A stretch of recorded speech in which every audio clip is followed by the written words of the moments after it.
Hi everyone, good morning. তো কালকে আমি ভোরবেলা ট্রেন থেকে নেমেছিলাম। ট্রেন থেকে নামার ভিডিও আমি বানাতে পারিনি, কারণ সে আগে থেকে স্টেশনে দাঁড়িয়েছিল।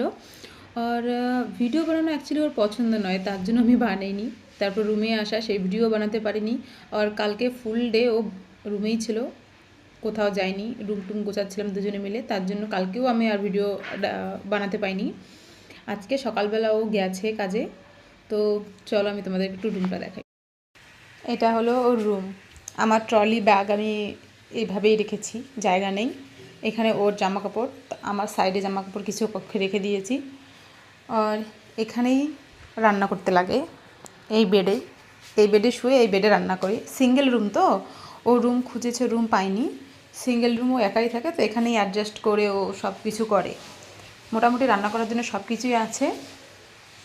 রুম খুঁজছেও, যদি পেয়ে যাই তাহলে আমরা ভালো রুমে শিফট হয়ে যাব। হ্যাঁ, আর একটা কথা আমি তোমাদেরকে বলছি, এই জন্য বলছি যেন তোমরা আমার জন্য খারাপ মন্তব্য না করো, বুঝো আমার কথাটা। রিজন হলো, তোমরা হয়তো ভাবতে পারো আমি বিয়ে না করে এখানে এসে থাকছি। না, 2 বছর আগেই আমরা বিয়ে করেছিলাম, কাউকে না জানিয়ে লুকিয়ে। আর আজকে যে আমি এখানে এসেছি সেটাও কাউকে না জানিয়ে লুকিয়ে। কেন কাউকে না জানিয়ে লুকিয়ে এখানে আসা, এর স্টোরি অনেক লম্বা, এতটা লম্বা স্টোরি এখানে বলা যাবে না।